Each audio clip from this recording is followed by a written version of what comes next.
అస్సలాముఅలైకుం. Hi hello నమస్తే అండి. ఈరోజు చికెన్ చాపాస్ ఎలా చేయాలో చూపిస్తానండి మీకు. జస్ట్ హాఫ్ కేజీతో మాత్రమే చేస్తున్నాను, ఎందుకంటే నైట్ అయిపోయింది అనమాట. నైట్ డిన్నర్కి చపాతీలోకి ప్రిపేర్ చేస్తున్నాను. పచ్చిమిర్చి పేస్ట్తో చాలా సింపుల్గా చేసుకోవచ్చు, చాలా టేస్టీగా కూడా ఉంటుంది. ఒకసారి మీరు కూడా ట్రై చేయండి. ఆ ప్రొసీజర్ ఎలాగో నేను మీకు ఈరోజు చూపిస్తాను, మీరు ఒకసారి ట్రై చేయండి. బాండలు పెట్టుకొని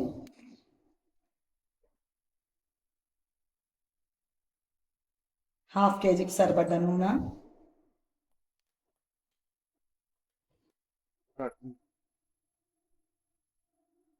నూనె హీట్ అయిన తర్వాత కొంచెం సోంపు. సోంపు వల్ల చాలా మంచి ఫ్లేవర్ వస్తుంది. జస్ట్ ఇది చూసారు కదండి, బాగా చిట్టుపట్టలాడుతున్నాయి. ఆ సోంపు అరోమా ఈ రూమ్ అంతా మంచి ఫ్లేవర్లో ఉందన్నమాట. రూమ్ అంతా బాగా స్ప్రెడ్ అయ్యింది. ఈ అరోమా అనేది చాలా మంచి స్మెల్, చాలా స్ట్రాంగ్ స్మెల్ అనమాట ఇది. ఇప్పుడు ఆనియన్ అనమాట, కట్ చేసుకున్న ఆనియన్ వేసుకోవాలి.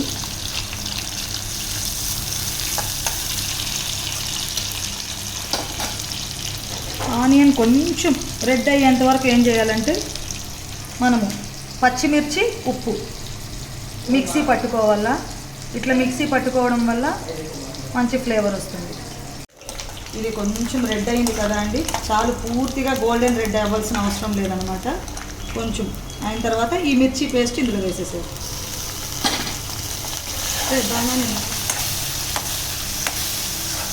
ఇది పచ్చివాసన పోయేంత వరకు ఫ్రై చేసుకోవాలి.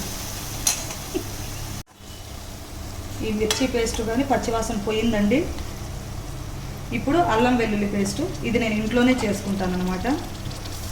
ఈ రెసిపీ కూడా నెక్స్ట్ వీడియోలో నేను ఖచ్చితంగా మీకు షేర్ చేస్తాను.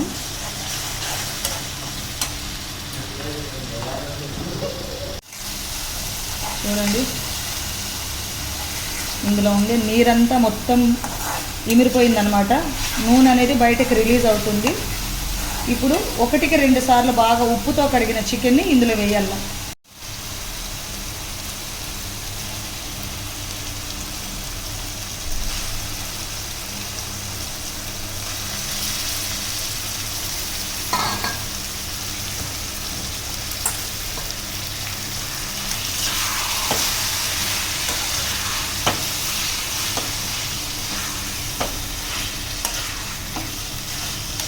మాకు అనంతపురంలో క్లైమేట్ చాలా కూల్గా ఉందండి. ఈ టైంలో ఇట్లా వేడివేడిగా హాట్గా ఏమన్నా తినాలనిపిస్తుంది అనమాట. బయట ఫుడ్ని ఎక్కువ ప్రిఫర్ చేయలేం కాబట్టి ఇంట్లోని మనకు వచ్చిన దాంట్లో మనకు తోచింది చేసుకొని తింటే బెటర్ అనమాట. క్వాలిటీ బాగుంటుంది, క్వాంటిటీ ఎక్కువగా ఉంటుంది. చూసారు కదా, చికెన్ కూడా బాగా ఫ్రై అయింది. ఇప్పుడు ఇందులో కొంచెం హల్దీ పౌడర్, కొంచెం ధనియా పౌడర్. ధనియాల పొడి నేను ఇంట్లోనే ప్రిపేర్ చేసుకున్నానండి. మంచి ఘాట్ అన్నమాట. కాస్త ఓపికగా చేసుకుంటే మనకి ఈజీగా ఉంటుంది. ఇప్పుడు ఆల్రెడీ మనం పచ్చిమిర్చి పేస్ట్లో సాల్ట్ వేసినాం కాబట్టి దానికి తగ్గట్టు కొంచెం అన్నమాట వేసుకోవాలి. వేసుకొని మొత్తం కలిపేసుకొని సిమ్ములో పెట్టాలన్నమాట. ఈ మసాలాలంతా కలిపిన తర్వాత నీళ్లు పోయకూడదండి. నీళ్లు పోసామనుకోండి ముక్క అనేది చప్పగా వచ్చేస్తుంది. సో మనం ఇలాగే ఫ్రై చేసుకుంటూ సిమ్లో ఫ్రై చేసుకుంటే ముక్కకంతా కూడా ఉప్పు కారం బాగా పడుతుంది అన్నమాట. ఇప్పుడు ఒక 10 నిమిషాలు అలాగా దీనికి మూత పెట్టి మగ్గించుకోవాలి. మొత్తం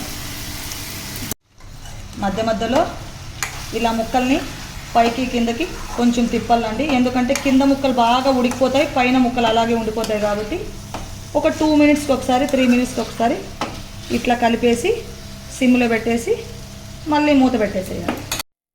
కొన్ని మిరియాలు అన్నమాట, మిక్సీకి వేసేదానికన్నా కానీ ఇట్లా కొంచెం దంచుకుంటే అప్పటికప్పుడు బాగుంటుందండి.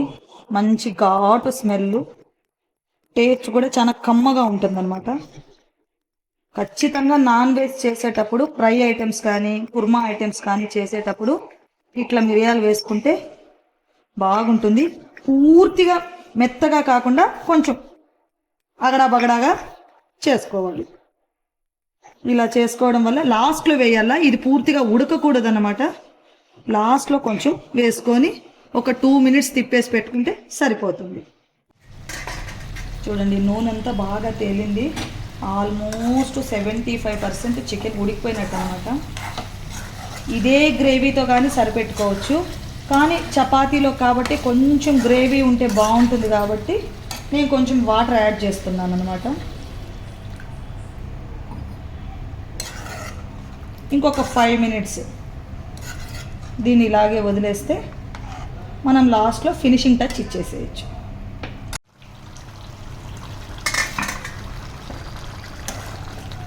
చికెన్ మొత్తం ఉడికిపోయిందండి.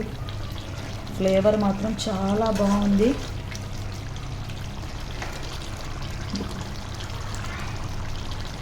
చూసారు కదండి, మొత్తం నూనె అంతా బాగా తేలుతూ ఉందన్నమాట. అంటే మొత్తం ఆల్మోస్ట్ మొత్తం ఉడికిపోయింది. ఇప్పుడు మనం దంచి పెట్టుకున్న మిరియాల పొడి వేసేసేయాలి.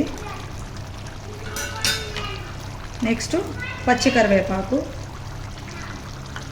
ఇది ఒక్కసారి జస్ట్ ఇట్లా మిక్స్ చేసుకొని, ఉడకవలసిన అవసరమే లేదండి, జస్ట్ అలా మిక్స్ చేసుకుంటే చాలు. ఇప్పుడు స్టవ్ బంద్ చేసేసి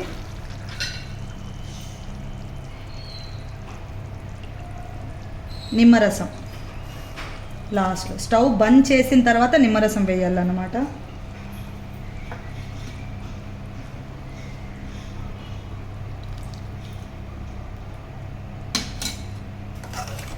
మొత్తం కలిపేసి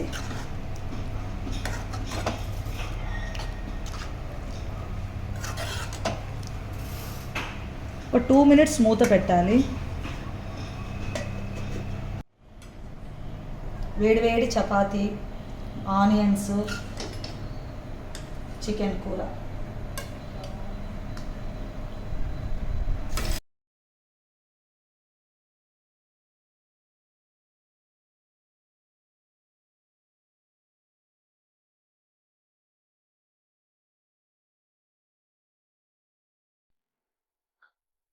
చాలా టేస్ట్గా ఉందండి.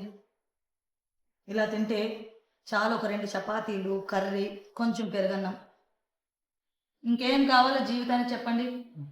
తృప్తిగా మనస్ఫూర్తిగా చేసుకొని తృప్తిగా తిని హాయిగా నిద్రపోవచ్చండి. ఓకే, మీరు కానీ ఇంట్లో ఈ రెసిపీ ట్రై చేయండి, చాలా టేస్టీగా ఉంటుంది. Please subscribe my channel.